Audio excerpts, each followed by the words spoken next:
Hey there, and happy Tuesday. So today I'm going to give you kind of a fun floral card project that you can easily copy. I was going to do both of these cards, but as I got laying out my products for these projects, I was realizing, you know, they are super similar, and I think it's just going to be easier and more beneficial if you kind of just watch, and I'll show you the differences between the two projects and such, and that way you don't have to waste time watching me when it's very similar. And so with this Friendly Foliage bundle has been just super popular. The price point's like $38.50 for the bundle, so very nice price point. And I think it's depending on the colors that you use it for and such. The nice part about that is you can maybe even make it be for guys or gals and such, because I at first thought, oh, it's kind of florally, but it's really not. It's more like it says, friendly foliage. So that helps you with that. But before I get into the cards I'm going to make here, the card, I promised yesterday that this week I am going to show you kits that I have been working on. So this one, wow, I totally swallowed one or something. Wow, so sorry. So this kit is called Pop-Up Pals Kit. And this is like $10 only. It makes the cutest 4 cards. Oh my goodness. I hope I can just get past this. I don't want to start over. So, Pop-Up Pals. So this is exactly what it does. This is easier to put together than I thought. I was kind of scared off by making up this kit at first just because I thought that looks kind of intense. It is not at all. So it's your birthday, go bananas, and then this folds out and you have the monkey with the bananas there. How fun is that? And then each of these has the same cute card. I love when Stampin' Up! Gives us cute cards, and almost every single kit has amazing envelopes to match the cards. Your Dynamite, and look at this. How fun is that for a kid's card? Like, look how far that sticks out. Love that. And then You're My Best Friend. And then this one pops up. Oops. This one, I think that's my fault because I didn't have it in the right spot at first, so I need to restick it in the correct spot. So it's got a dog and a cat there, or two cats, and the dog laying on a rug with all their toys around that. And then if you have any unicorn lovers in your life, have a magical birthday. Look at that. How fun is that? This one really is a fun one. So yeah, like I said, very easy to put together. And I have some on hand, and so if you are coming to a class of mine and want one set aside specifically, so a kit set aside specifically so you can pick it up there, if you want it ordered ahead of time, please let me know, because they are pretty fun to put together. And like I said, that price point, $10, like you can hardly buy a card in the store, which we don't do, right? For that price. So here we have the Friendly Foliage. Let me show you the bundle here. Here it is. All right. Hi, Diane. So good to see you joining in. So we've got Friendly Foliage and dies here and the stamps here. And I love that these little extra sprigs are just kind of fun. Some of them cut out to the stamps, and some are just standalone little extra pieces. And then this is what I've been working on, these two, the most out of this. But I've also been using the stamp set over and over and over because of the very nice sentiments in here. Kind of cursive-y, but very easy to read. That's kind of my specialty as far as what I love looking for in stamp sets, is that. And this one, both of them have kind of the Calypso Coral, Crumb Cake, Basic Beige look. This one has actually the white. You can just see how even with the Calypso Coral on Basic Beige, how it just kind of fits the vintage look of this, and how having it on the white just kind of gives it that crisp, nice, clear look as well. So I think I'm going to make this card because I kind of intoned about the card that I made yesterday. It will make sense here. So you'll be like, how can this have anything to do with this card. I'll show you here in a little bit. Hello there, Donna. Okay, so let me get started. I set aside my pieces, and actually I was a few minutes late coming on because I could not find my linen thread for this. Okay, so we've got Calypso Coral folded this way. Let me get my bone folder out for a nice crisp fold there. Got that. And then for my next layer, I've done ahead the embossing. And let me show you the folder. Sometimes on camera, the designs don't show up super great. Beautiful pattern embossing folder. So this is from that Brushed Beauty Suite. And even the main crux of this, the Friendly Foliage, all these are online products. Lately, I feel like my favorite things have been online products. So I want to always be sure that I'm telling you that, because a lot of times you guys will say, oh, I got done with your video, went straight to the catalog, couldn't find it anywhere.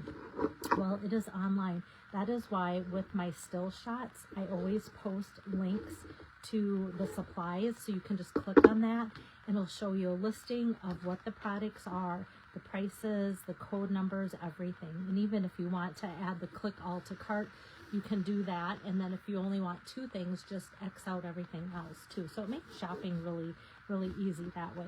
So I'm just putting Calypso Coral on top of Calypso Coral. So this is 4 by 5 1/4 of that of that embossing folder, the beautiful pattern embossing folder.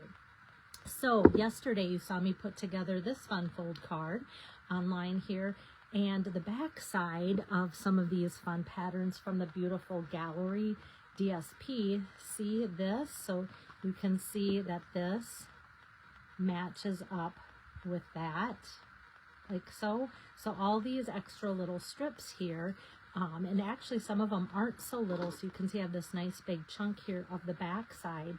So this now I can put on my card, and I had people that came to this class could have, or you saw me put together this card too. So this is the back side of that. So they could choose kind of the more corally peach, and then this one has kind of the corally with some gray undertones to that. So I'm going to do the gray because I have the sample of kind of the more peachy.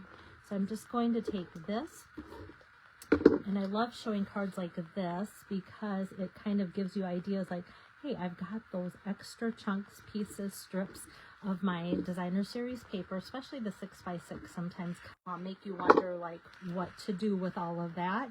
And so that helps. Hopefully this card design is something you'll see and go, oh, I want to be able to do that myself. So that's good. Okay, so I'm just going to get that stripped down. And I'm just eyeing this kind of by just like a 1/4 inch away from the edge here and there, and just kind of spacing that out there too. So not perfect probably, but close enough for me. Okay, so now let's do some stamping. I'm going to bring out my Calypso Coral ink pad here. And then I've got this nice big block here, block E, for those that are wondering, because I know somebody just ordered this and she's like, wait a minute, I think I might need that block. I don't know if I have anything that large in my supplies. So for a stamp also this big, I kind of like to just put it with the stamp up and then ink it that way, so I know that I'm getting all of my image inked up. I'm just going to put down my Stampin' Pierce mat, give it a good press. These I put at all my stations now at stamp camps. These are for stamping on, not for gluing on or assembling your card. This past week I had to go through all of them and wash, and the ink sometimes was running off of them, which is great. This is like a neoprene, so it's easy to wash off that way with ink. That's not the biggest thing. It's the adhesives I can't get off, and I don't want to scrub it because then that can sometimes cause a divot in the Stampin' mat. So if you're out of class, try to keep that in mind, that it is not for getting glue and such on. Some people think it's comparable to our silicone mats, but it's not. Okay, and since I have my ink pad out here, I'm going to get out the Thinking of You. There's a very nice like Get Well Soon and such too, so that's always nice. So let me just put this here on Basic Beige. So both of these are Basic Beige. Just going to set that aside, and then I'm going to run this through my machine here. Let's see, my dies. Here's my dies, all right. And just going to do both of these at the same time. Actually, since I'm at home, I'm going to show you this fun little trick here, and especially with this one. So I have my wax paper. I'm just going to cut off a chunk here of my wax paper. You can see it's like nothing special, just regular wax paper. So stamped image on the cardstock. Wax paper makes it very easy to see through. And I'm just going to line that up halfway, kind of, because I know this might bump it. I like doing these at the same time. If you have trouble lining things up, you can easily do these one at a time. And I feel like I still have to line it up both, you know, both ways. So I don't know if I'm saving time, but I feel like I am if I can do both at the same time. So having that wax paper underneath the die, in between that and the cardstock, will make for a much easier release from the die. So let me move this and show you here. Okay, so this, it often likes to stick. Usually that whole thing is just like stuck. Sometimes I'll do this and have some release, which it did, and mostly because of that wax paper. A lot of times I have to take my favorite tool, that take your pick tool, but as you can see here, a lot of that's on there, and you're thinking that doesn't look very nice. Well, look at this. Ta-da! So yeah, the waxy in there, and it'll stay kind of like as a nice little resistance of things wanting to stick for a few go-throughs. And we all know that we have certain dies that like to stick more to our projects than others. Some just pop right out, especially, you know, open shapes or frames and such like that. Those are pretty easy, but the more intricate, like trees and things like that, then the wax paper becomes kind of a nice little thing to have in your crafting area as well. So that's good to know. Getting rid of all those little pieces there. Okay, so now I want to pop this up. So what I'm going to do is flip that over and grab some mini dimensionals. The minis are great for this project. So I'm just going to take the top off there. Oops. And then I just kind of put them here and there. Take that top off.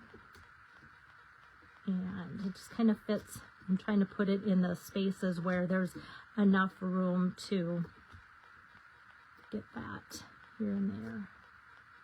Okay, got that. Almost, this is the last one I think I need to take off. There we go. So it doesn't have to be on every single kind of more solid spot, but the more the better, so you don't have any dead spots either one at all, to look nice and popped up.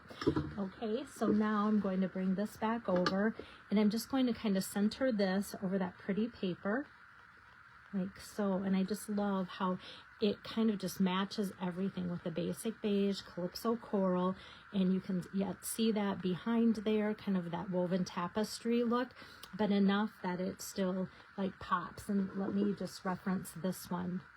So here the difference is I brought in some crumb cake, which I could have for this, and then I did a different embossing folder here. I did the eyelet 3D embossing folder, and to have something kind of in the back like this paper, I used the Country Lace Designer Series paper and cut that out with the Stylish Shapes square, and then again stamp this on white versus the basic beige, and then this is white. So I'm going to continue on, and oh yeah, I did do some white baker's twine there. So let's go on. I did stamp the Thinking of You already, and then I'm just going to do like a little banner cut. I'm just going to cut off that edge a little bit, go straight up, and then from each side go side to the middle, side to the middle, and I have that like so.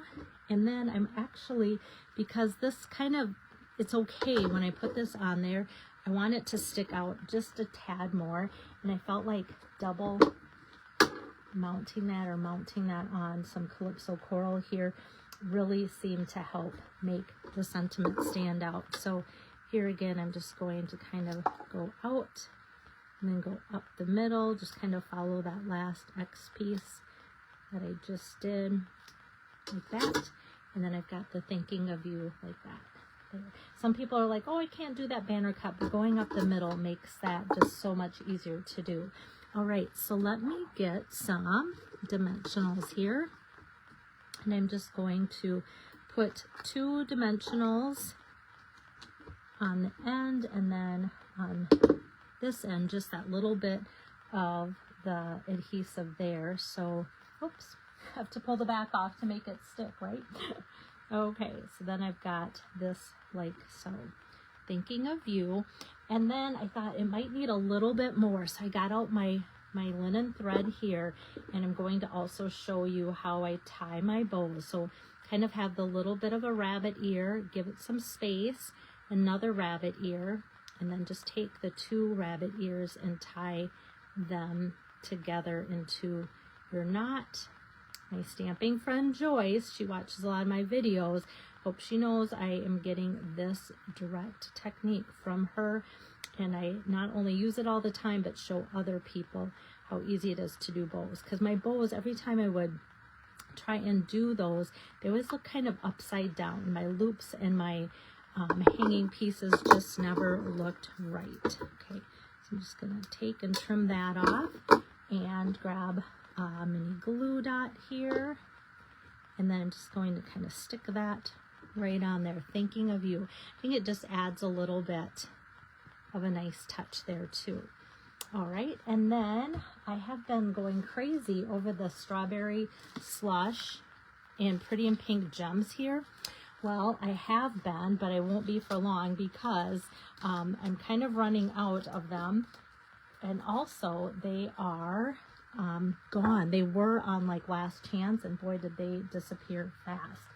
So I'm just going to start with the smaller of the 2 sizes in the clear, and even the clear has some gold running through it.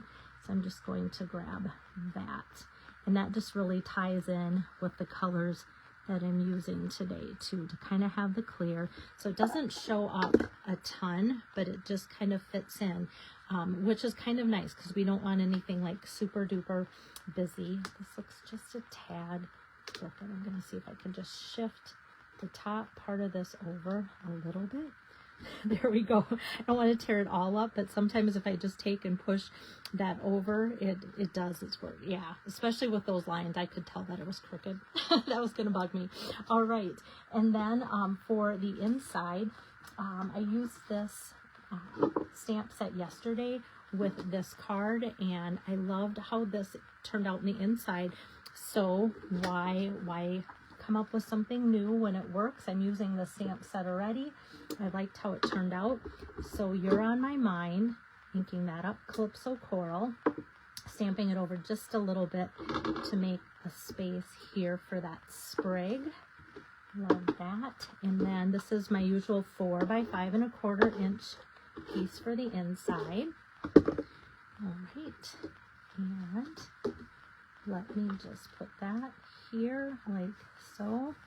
Yeah, Calypso Coral is one of my favorite colors, not only for cards, but for my clothing and such. I always feel like I am drawn to that color, so I really like that.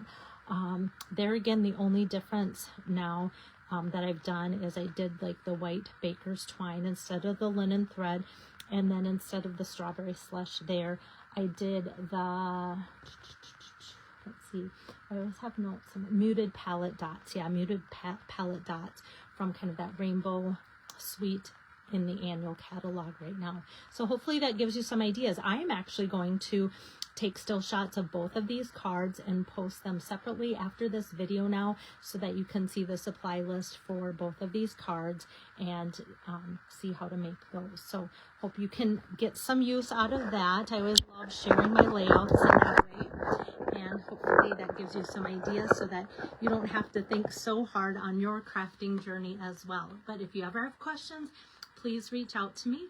My goal is to come live to you again tomorrow with some more inspiration. Take care. Bye-bye.